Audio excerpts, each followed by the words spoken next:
constellation last month, another source came forward who told me that they saw a roughly 13-minute long, high-definition, full-color video of a white orb UAP coming out of the ocean approximately 20 miles off the coast of Kuwait. It was filmed from a helicopter. Then halfway through the video, the person said the orb is joined by another orb that briefly comes into the frame from the left before rapidly moving again out of the frame. The person discovered the video on SIPR, the Secure Internet Protocol Router Network, which the DoD uses to transmit classified information. A leading UAP researcher who utilizes the Freedom of Information Act to find out what the government knows, John Greenwald, told me last year that the U.S. government had been increasingly denying his request for UAP information. He has been doing FOIA requests for 27 years and has an archive of 3 million pages. The government has for decades denied any interest in UFOs, he told me, but the documents that he has assembled show that behind the scenes it was a completely different story. Contrary to the hopes of many advocates of transparency, the government has been restricting more information since the leak of 3 UAP videos in 2017. The DoD organization AARO has been labeling many documents with a B7 exemption, which Greenwald says does not make any sense. They're stating that anything AARO does is involved in law enforcement investigation, which allows AARO to not release it. Greenwald says that the DoD has denied the existence of a UAP and ATIP-related records on multiple occasions, only to acknowledge them after an appeal was filed. He added that the Naval Air Systems Command in March 2022 stated they found no additional UAP videos. It seems strange that they had 3 and only those 3, but other requests had been filed by the Black Vault, that's John Greenwald's group, to seek out more places UAPs might be hiding. Then in September 2022, the Navy admitted that the UAP-related videos and photographs existed, but denied the request in full for their release, saying that the requested videos contain sensitive information that are classified and exempt from disclosure. The DoD will deny things on a Monday and then admit to it on a Friday, said Greenwald.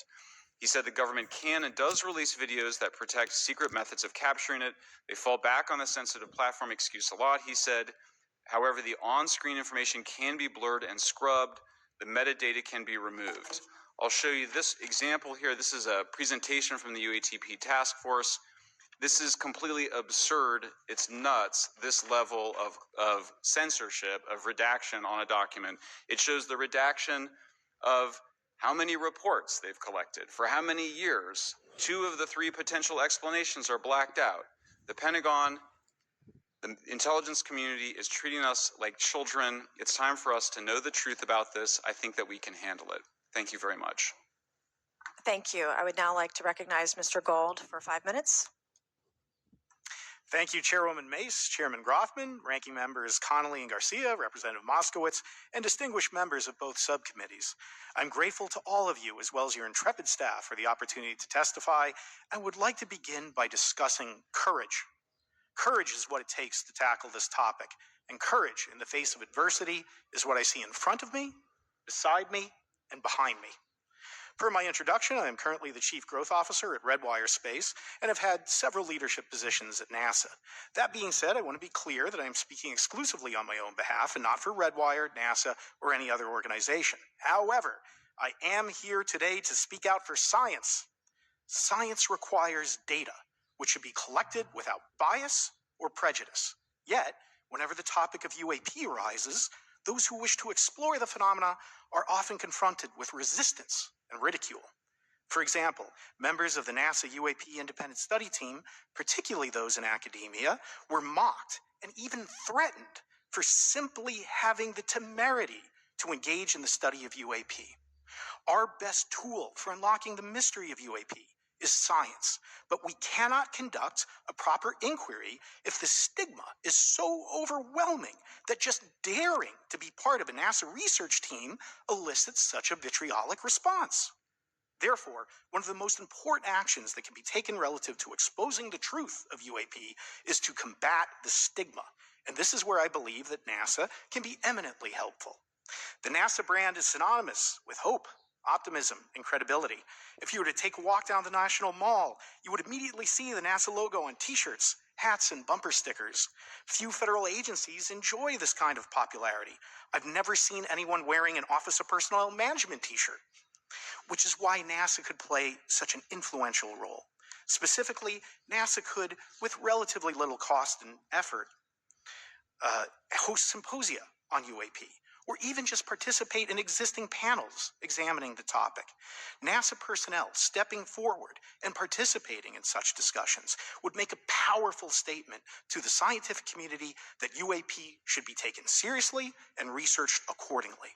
In regard to research, NASA has vast archives, much of which may contain important UAP data.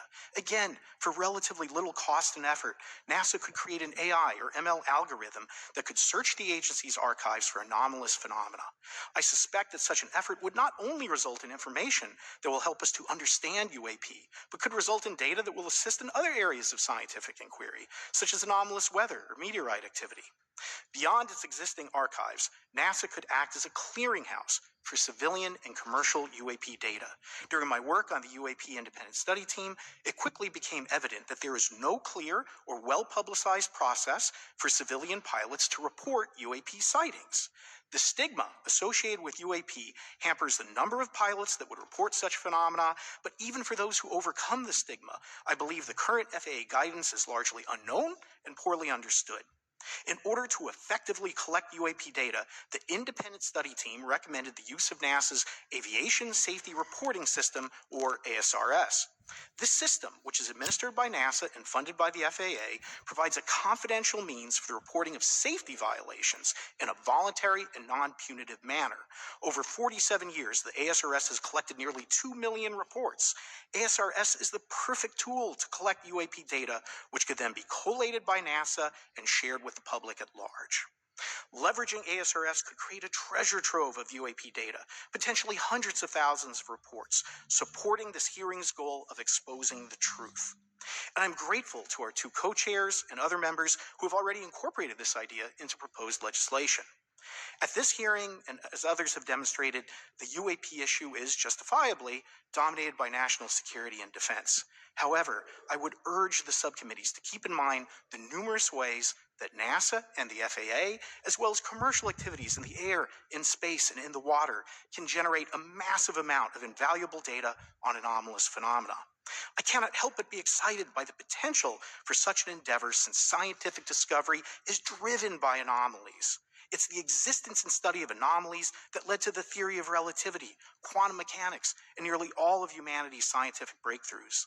This is why the study of UAPs should be embraced, since whatever is occurring, the chance to garner new knowledge should never be ignored. We must be thorough in collecting information, fearless in making conclusions, and open to following the data, no matter how mundane or extraordinary the results may be. I began this testimony by praising the Joint Subcommittee members for their courage, and I will end by echoing that sentiment. As the saying goes, the truth is out there. We just need to be bold enough and brave enough to face it. Thank you. Thank you. Thank you all. I will now recognize myself for 5 minutes of questioning. I have a lot of questions and I have a lot of witnesses. So I would just ask, if it's yes or no, to please just tell me yes or no. If it requires more than that, be very succinct, because I would like to go down the line and ask as many questions as possible. So for the Admiral this morning first, former DoD official Chris Mellon reached out to you about satellite imagery from 2017 that depicts a UAP. What were the dates in 2017 when this occurred?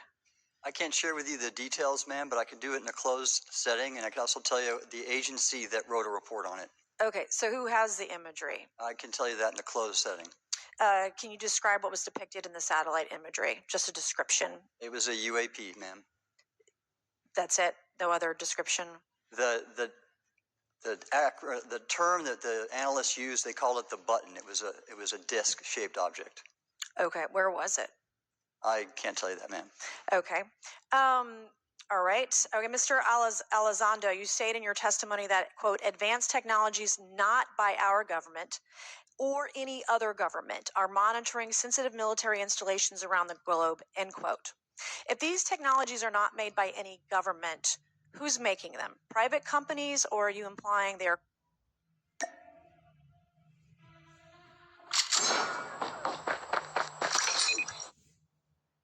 Just the last 10 years.